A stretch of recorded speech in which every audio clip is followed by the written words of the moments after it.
of such historic stature, representing as it does a vast advancement that will profoundly influence the progress of all mankind.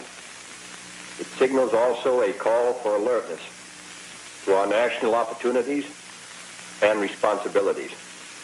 It requires physical and moral stamina to equal the stresses of these times and a willingness to meet the dangers and the challenges of the future. John Glenn, throughout his life, has eloquently portrayed these great qualities and is an inspiration to all Americans. This film, in paying tribute to John Glenn, also pays tribute to the best in American life.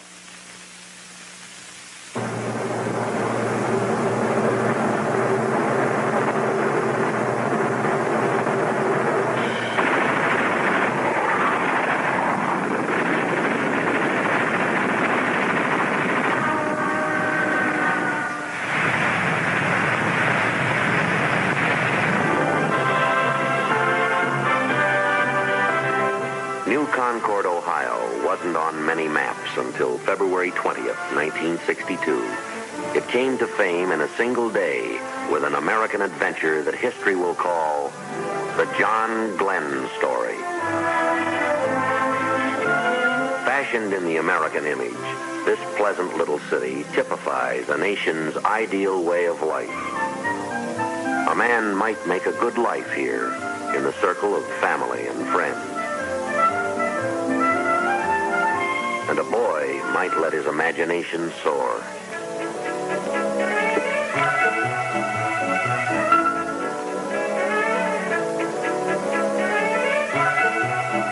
He might explore the wonders of the wide world all about him, life's simple mysteries, with bright discovery daily opening doors to knowledge. He can look away to distant places, to exciting adventures hidden only by the horizon and the future. Like this boy, like boys everywhere, young John Glenn dreamed of the future as he looked to faraway new frontiers. Why, he might even learn to fly. This town and these people, they knew John Glenn as a schoolboy, as a teenager, and as a neighbor. Like Mayor Taylor, they followed his career as he blazed a trail across the high sky. I watched John Glenn grow up from a freckled-faced, red-headed lad into the man you all know today.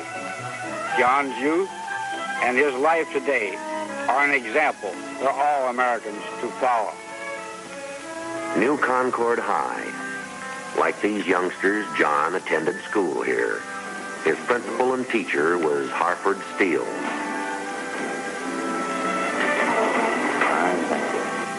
He was an excellent student, and he graduated with honors from our high school. I taught Johnny and hundreds of others that our democracy is a priceless heritage, and that we should preserve, protect, and if at all possible, make some contributions to it. He has made a significant contribution in his mission in space. And this fine new school in New Concord, it's the John Glenn High School, with its first graduating class receiving diplomas. Young John helped his father about this shop when he wasn't in school, or acting as lifeguard in the summer at High Y Camp or at college.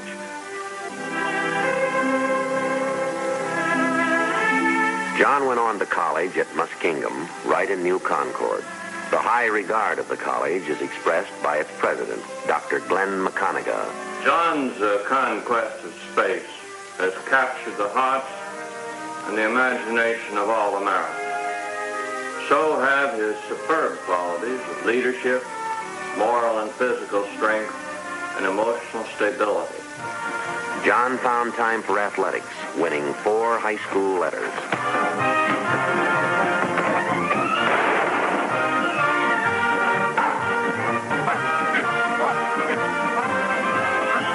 Muskingum coach Ed Sherman recalls John Glenn's athletic record. John played football right here on this field. He was captain of his high school team and played center for the college. He has proven the value of teamwork both as an athlete and later as an astronaut. Just like these boys, John took an active part in our physical fitness program. He proved that a good mind and a good body always go together. Campus discussions are inspired by the first orbital flight of an American. I think that John Glenn, by his flight, has given us an opportunity to see that, well, we have a chance to do something for our nation, too. Maybe I'll even go somewhere sometime. We have the same opportunities that he had. Glenn proved by his flight that there are still many frontiers to be explored and conquered. And that just shows how very vital our education is if our future is to be go. Glenn always had a strong spiritual side, as Dr. Charles Moorhead recalls. John Glenn attended Sunday school and services at this church when he was a boy like Randy Bradley here. Let's attend services for a moment at John Glenn's church.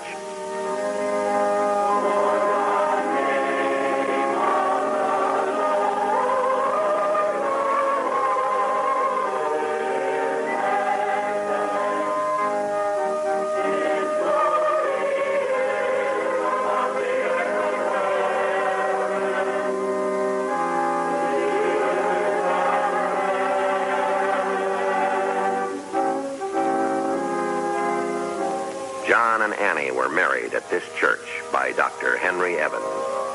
They made a most handsome couple. John in his Marine uniform, Annie a beautiful, happy bride. They both recognized the importance of the spiritual things of life as well as the mental and physical. The trial is also great for those who wait, as recalled by Annie's parents, Homer and Margaret Castor. Johnny's orbital flight was a real test of courage for Annie, too. She was a very brave girl. Annie had complete faith in the space program, just as she had confidence in everything Johnny set out to do. This house was home for John Glenn. John Glenn Sr. and Mrs. Clara Glenn are gratefully proud of their son's accomplishments. John was fully prepared for his orbital flight, as were the other astronauts and the entire team. In a way, John has been preparing all his life for his venture into space. As a small boy, his idea of a holiday was a visit to the airport. And when he grew up, it was no surprise to us when he decided to learn to fly. Flight commanded young John's major interest. He had to learn to fly. World War II interrupted college. He received his first flying lessons from pilot Harry Clever. This is John's flight record with my comment after his first flight, which was eager to learn, relaxed, alert, and good coordination. He certainly has retained these flight qualities right into outer space.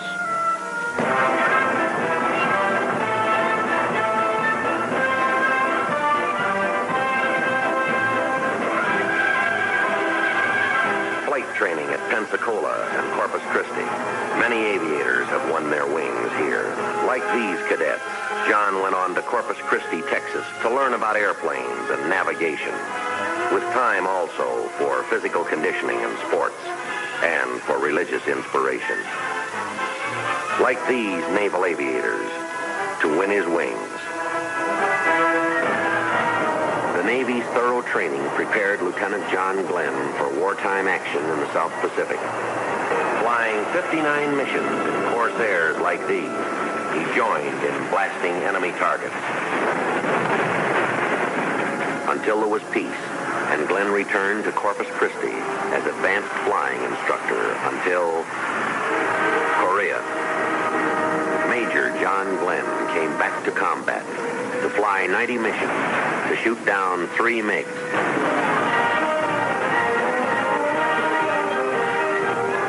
Following Korea, John Glenn came home to flight test the supersonic F-8U Crusader, to flash across the nation, California to New York, setting a supersonic speed record of 3 hours and 23 minutes, with experimental thrusts toward speed and altitude. The limitations of time and distance were being brushed aside as experimental planes like the X-15 launched from its Air Force mothership rocket to record-breaking altitudes and speeds. Unmanned experimental flights and orbits pressed onward until it was time for man to orbit, until the word was go.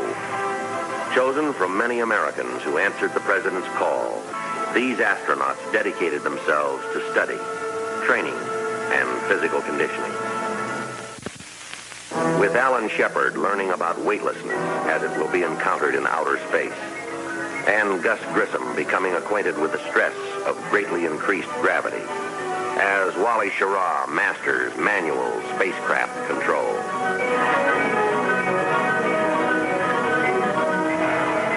3 years of engineering skill and scientific experimentation have gone into this historic Atlas launching.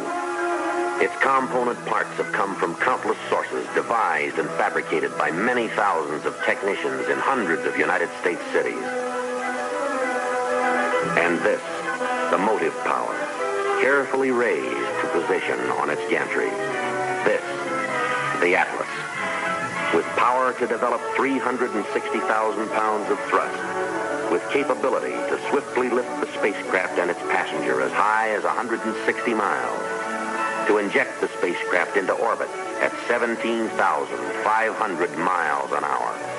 And now the word is go, as the spacecraft is lifted into its position atop the Atlas.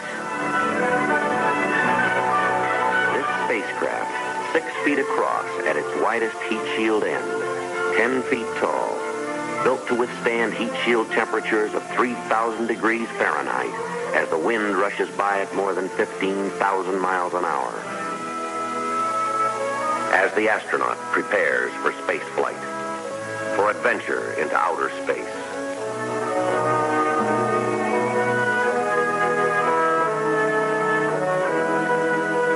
Mercury control waits and watches, with the Atlas standing ready to throb into life.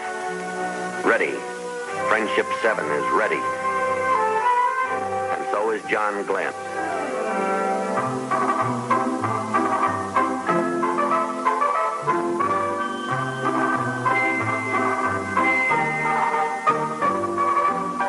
Gantry, elevators lift Glenn to the 11th level, the spacecraft level.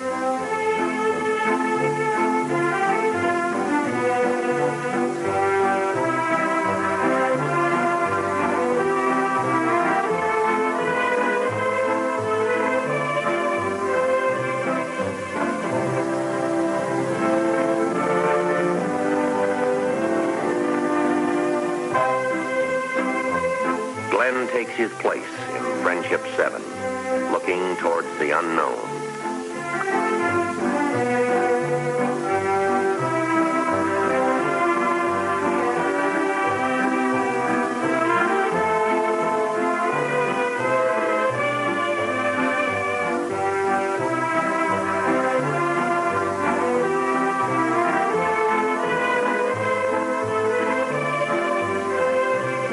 Ready. Mercury Atlas is ready, and so is the astronaut.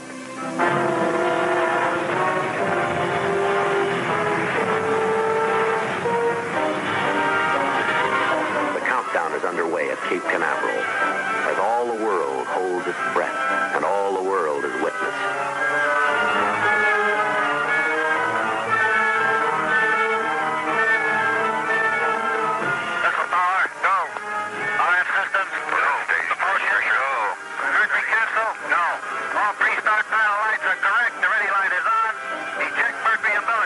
Godspeed, John Glenn. 5, 4, 3, 2, 1, 0.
Martha Grade's fired. Okay. Roger, 0G, and I feel fine. Capsule is turning around. Oh, that view is tremendous. Roger, turnaround has started. Roger, capsule turning around, and I could see the booster during turnaround just a couple of 100 yards behind me. It was beautiful. The word is go, and John Glenn is go, and with him go all of mankind's dreams of someday touching the unattainable stars. Under a tropic sun, the tracking ship Rosenot waits and follows his course as he flashes towards the coast of Africa. To John Glenn belongs an awesome panorama of the earth below. Beyond human sight, Friendship 7 makes a slow boat out of the sun as the spacecraft girdles the earth every 90 minutes. Like a shooting star at 5 miles a second, 17,500 miles an hour, John Glenn streaks away from today into the night of tomorrow, racing towards the dawn of yesterday. As Glenn sights the lights of Perth and Rockingham, as he flashes over Australia, across the Pacific, to contact waiting ground stations at Guaymas, Mexico. California waits as Friendship 7 streaks home to the land of its origin. An unseen comet lining across the United States in 8 lightning minutes of flight. Completing 3 history-making circuits of the globe, John Glenn fires retro rockets to slow the spacecraft, to direct it back to Earth. 5, 4, 3, 2, 1, fire. Roger. Retros are firing. Yeah, baby. Are they ever? It feels like I'm going back toward Hawaii. Then the first ominous note, the first warning of possible disaster. A chilling signal flashes an indication that the capsule's heat shield may be loose. The astronaut might perish like an earthbound meteor in 3,000 degrees of re-entry heat without the heat shield. Strapped over it, the retro pack might hold it in place. Cape Canaveral makes the decision. This is Texas Capcom Friendship 7. We are recommending that you leave the retro package on through the entire re-entry. As all the world listens and stands still and helplessly hopes, Cape Control shows the way. Using fly-by-wire control for re-entry, John Glenn rides his craft through the vastness of space towards the curving globe beneath. As science in its amazing exactness selects the Caribbean from all the oceans of the Earth to receive Friendship 7 as it blazes into the Earth's atmosphere. This is Friendship 7, a real fireball outside. A fireball. The fiberglass surface of the heat shield is starting to oblate, to melt and vaporize as a glowing electrically charged wake streams back to block off communication. As the Earth's atmosphere is out.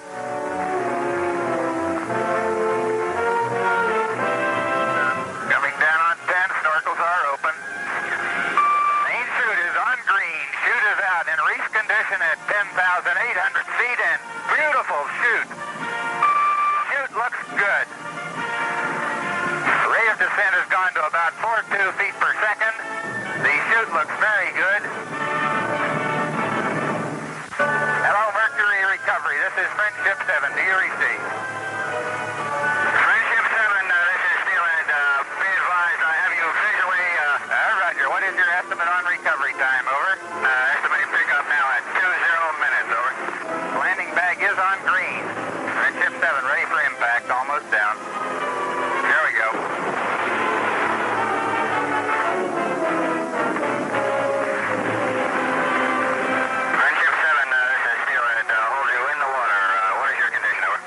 My condition okay. Does the capsule look like it's okay? Over. The capsule looks good from here. Over. home to Earth comes the Voyager. Transported now to the aircraft carrier Randolph. In 4 hours and 56 minutes, John Glenn has streaked through 3 days and 3 nights and over 81,000 miles. Never a journey so far. never a traveler so welcomed by the world.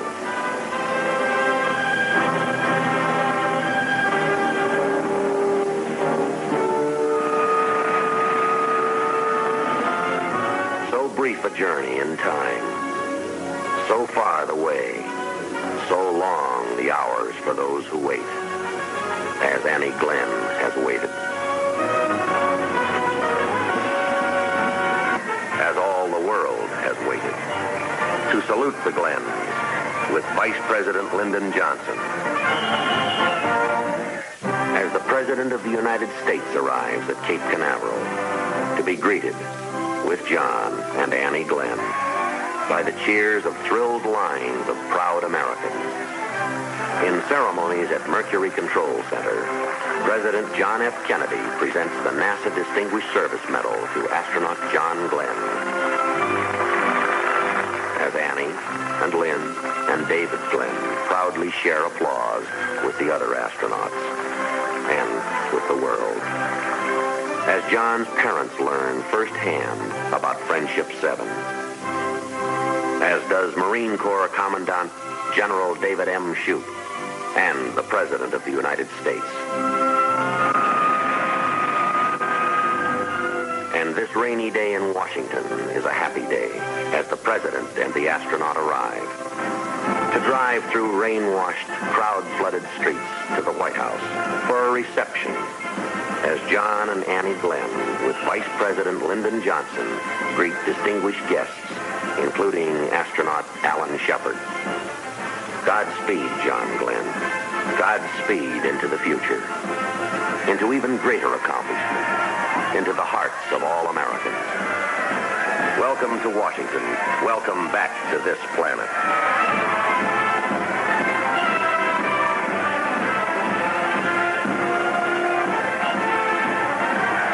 From the nation's capital to the towers of Manhattan to the ticker tape parade of New York, cheering crowds roar a mighty welcome, shared by all Americans, by free people everywhere.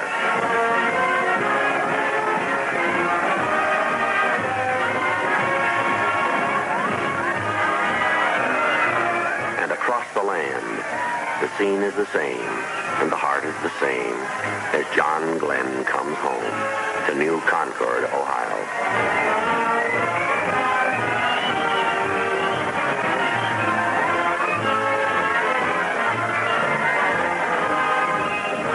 At the Capitol, there's an introduction by the Speaker of the House, the Honorable John McCormick. Members of the Congress, it is a privilege, and I deem it a high honor, to present to you a brave and courageous American, a hero in World War II and in the Korean conflict, who recently, in a most notable manner, added glory and prestige to our country, the first United States astronaut to have achieved orbital flight, Lieutenant Colonel John Herschel Glenn, United States Marine Corps. Colonel Glenn.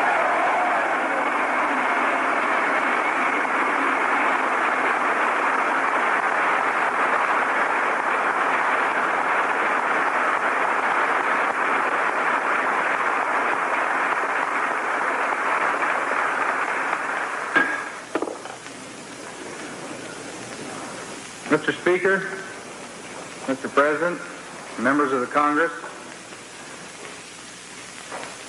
I am only too aware of the tremendous honor that's being shown us at this joint meeting of the Congress today. This has been a great experience for all of us on the program and for all Americans, I guess, too. And I'm certainly glad to see that pride in our country and its accomplishments are not a thing of the past.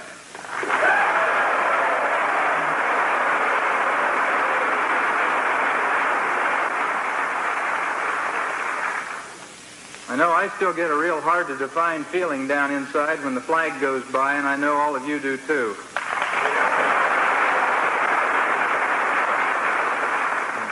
The launch itself was conducted openly and with the news media representatives from around the world in attendance. This is certainly in sharp contrast with similar programs conducted elsewhere in the world and elevates the peaceful intent of our program. Today, I know that I seem to be standing alone on this great platform, just as I seem to be alone in the cockpit of the Friendship 7 spacecraft. But I'm not.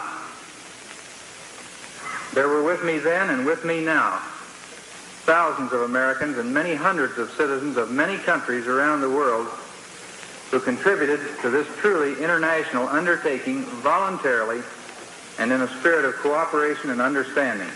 We are all proud to have been privileged to be part of this effort, to represent our country as we have. As our knowledge of this universe in which we live increases, may God grant us the wisdom and guidance to use it wisely. Thank you. And crown thy good with brotherhood from sea to shining sea. In the pattern of all our free American traditions, John Glenn's trailblazing venture into space has shown the way for human progress, for brotherhood around the world. His story speaks of people and places and industry, of the greatness that is America. It sings of the unselfish aims of a nation striving constantly for peace, directing all its power and persuasion toward the preservation of freedom. In its majesty and magnificence, this is the land. In all their historic greatness, these are the people. And the John Glenn story is their story. It throbs with a nation's restless energy. It soars with the adventurous spirit of Americans everywhere. Across this vast spread land, in all its towns and cities, on all its far-flung farms and ranches, deep in its reaches of forest and plains, of winding roads and rivers, majestic mountains and lakes and sea-lashed shores, people turned their eyes and hearts toward the high sky, sending their hopes and prayers, riding through space with John Glenn in Friendship 7, as all the world watched and hoped, with mankind's wonderment about the universe, finding an approach at last toward fulfillment. In the John Glenn story.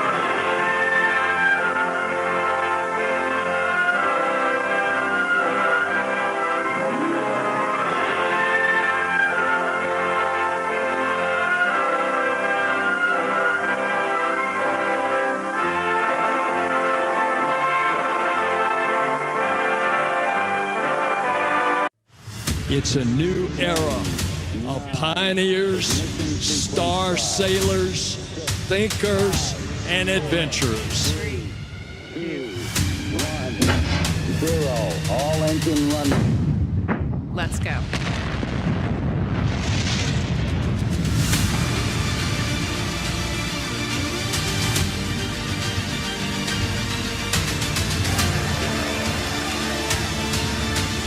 We have been given the scientific knowledge, the technical ability, and the material to pursue the exploration of the universe.